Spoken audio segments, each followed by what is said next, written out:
All right, so today let's talk a little bit about social media and how to connect to customers using social media. You'll notice that I've scratched out the topic of mobile marketing because social media and mobile marketing are very different animals, and so we'll discuss that in the next lecture separately. Now, understand how did social networks come about. Your book talks about Web 2.0. The idea behind social networks and social media is the linchpin to all this is something called UGC, or user-generated content. User-generated content consists of various forms of online media content that are publicly available, but most importantly are created by end users, that is, created by customers. So social media is all about media content that is created by end users. And they talk about, and your book talks a little bit about how Web 2 came about. Let me tell you the real story. The internet, when it was first developed, was designed to be a social network between educators. And so when Al Gore and the Congress decided to appropriate the money to build the internet system, the idea was so that faculty members, colleagues at different universities could communicate with each other more easily and not have to send floppy disks or other types of media through the mail to communicate, so that we could share files and share information very easily among colleagues. So the internet was originally built to be a social network. That's the whole point behind it. And as a result, when we talk about the web has suddenly gone to Web 2.0 and it's now all about social networks, well, the fact is that's what it was intended to do in the beginning. And so while we talk about Web 2.0, the idea of it being a social network was how it all started. Your book's definition of social media consists of online media where users submit comments, photos, videos, often accompanied by a feedback process to identify popular topics. I don't like that definition much. There are other social media definitions that are probably more to the point. One is that social media is the collective of online communication channels dedicated to community-based input, interaction, content sharing, and collaboration. That is a community of individuals who have something in common. Notice and then I have another one here, that social media are the forms of electronic communication through which users create online communities to share information, ideas, personal message, and other content. And so the idea here is that it's all about users of products. It's all about customers talking to customers. It's all about friends talking to friends. It's all about individuals talking to individuals.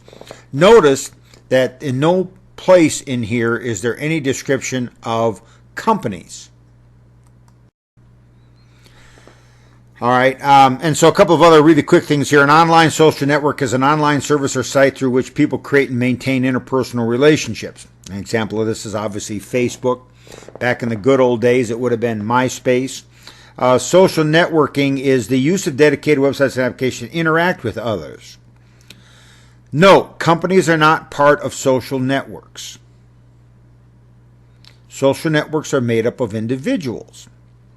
And social media marketing tries to take advantage of social networking to help the company increase its brand exposure and broaden its customer reach. The goal is usually to create content compelling enough that users will share it with their friends on social networks. So to some degree, social networks are a lot like publicity or public relations sorts of related activities. That is, individuals are involved in sharing and creating content. Companies try to manipulate that so that the messaging is positive for their company. Here's an example of the current social media map. I recommend that you go to Overdrive Interactive and download this if you have any interest in social media. They update this annually, and so it does talk about the different sorts of parts of social media and what kinds of things are out there. The neat thing about this map is that it's an interactive map. So when you get it and download it online, every time you click on something, it helps explain what that particular thing is. So you ought to do that if you're interested in this topic. All right. So using social media to connect with customers quickly. Social media marketing is not a marketing plan. It's a small part of an overall marketing plan. And your firm can use social media to connect with customers, but you will not be successful if this is your only plan. So I do understand the idea of social media to connect with customers, but thinking that you're going to have a successful company simply because you have a social media campaign or plan is simply not the case. So here's some social media data that the UNLV AMA recently collected. This is a survey of about 1,100 individuals who are in the 18 to 34-year-old age range.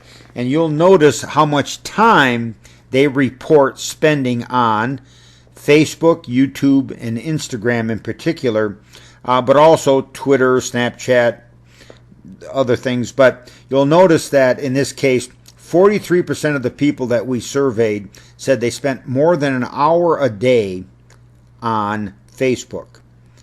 And 40% said that they spent more than an hour a day watching YouTube. And 38% said that they spent that much time watching Instagram. Seems obvious then, looking at this data, why marketers are so interested in social media and what individuals are saying about them on social media. Here's once again is a focus on the top social media activities for 18 to 34-year-olds. All right, so understanding social media, there's this argument about comparing social media and traditional media. Your book talks about this, the ability to reach both large and niche audiences, the expense and access. They talk about social media tending to be less expensive, and a number of other things. Understand this, that the problem with social media is the company doesn't control the discussion. It doesn't control the topics. It doesn't control the message. It doesn't control how positive or negative a message is. And as a result, companies may find that social media helps them in terms of positive social media activities, and they might find out that social media hurts them. And so many companies go on this idea of focusing on social media only to find out that at the end of the day, most of the social media that they receive, most of their social media footprint tends to be negative rather than positive, and they have no real way of controlling it.